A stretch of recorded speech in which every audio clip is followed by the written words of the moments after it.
This is Dumbo and Timothy Story for kids. "Wee!" cried Timothy Mouse as he flew through the air atop Dumbo's hat. The little elephant used his giant ears to zoom straight to the very top of the circus tent.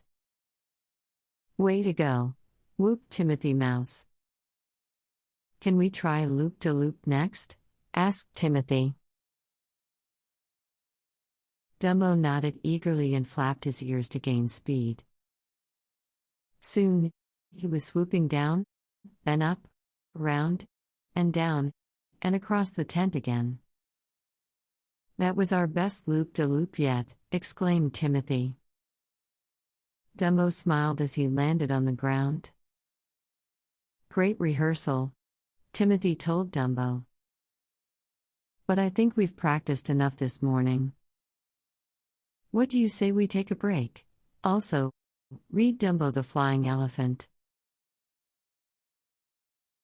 Image source at puzzles-games.eu. As the two friends walked outside, they heard voices call Dumbo's name. They turned to see the crowd of circus performers waving. "Great flying," said a clown. "You're amazing," added the sword swallower. "We're very big fans," called an acrobat.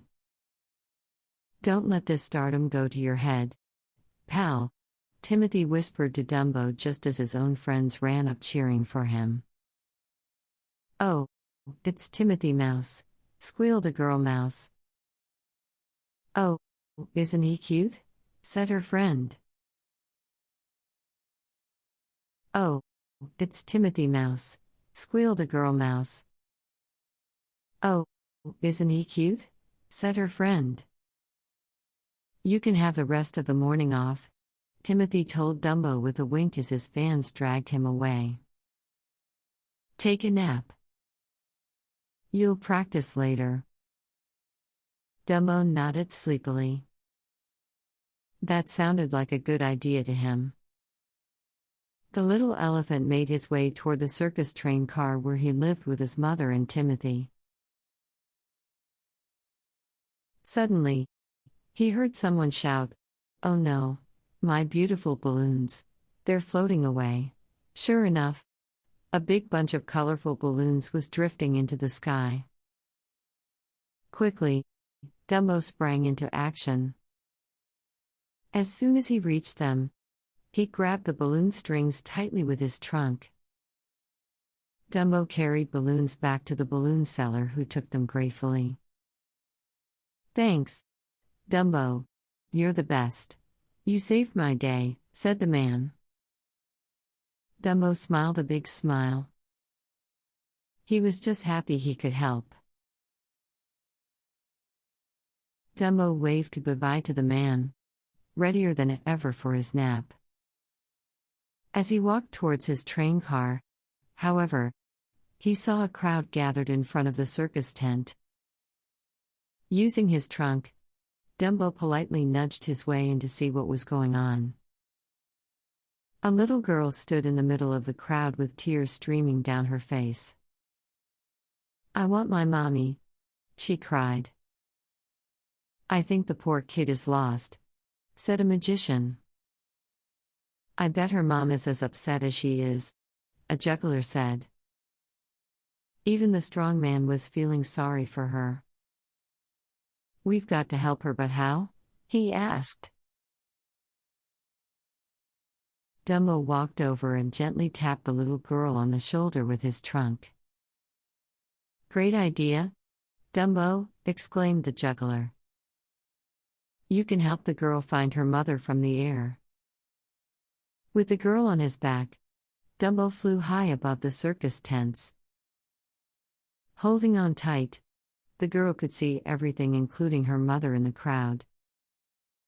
"There's my mommy," she shouted, happily pointed to a woman on the ground. Dumbo landed and the girl ran into her mother's open arms. "I was so worried," said the girl's mother. "Thank you, Dumbo," Dumbo smiled back. He was just glad that he'd been there to help. Now, Dumbo was really ready for that nap. But suddenly, a pie whizzed past his trunk. Dumbo turned to see some clowns practicing their pie-throwing act. In no time, they were covered with pink whipped cream from head to toe. "What a mess," said one of the clowns, licking the pie filling from around his lips. "Shower time," said another. Dumbo smiled at the gooey, sticky, pie-covered clowns, and an idea popped into his head. Dumbo flew over to a tank of water and filled his trunk.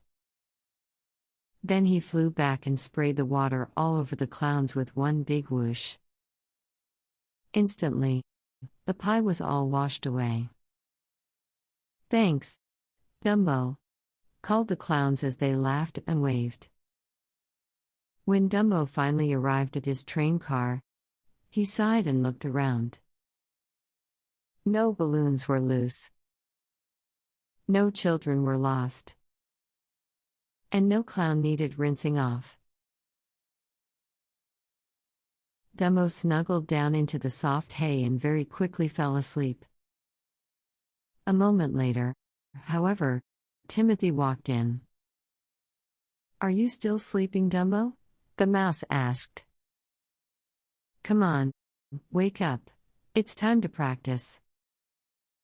But Dumbo was too tired to even lift his head. "Well, that's the last time I let you rest," exclaimed Timothy. "From now on, it's just practice, practice and practice." Dumbo smiled without opening his eyes. That sounded fine to him. Practice would be easy compared to trying to get some rest. Here is a visual depiction of Dumbo and Timothy Story. Dumbo and Timothy Story video.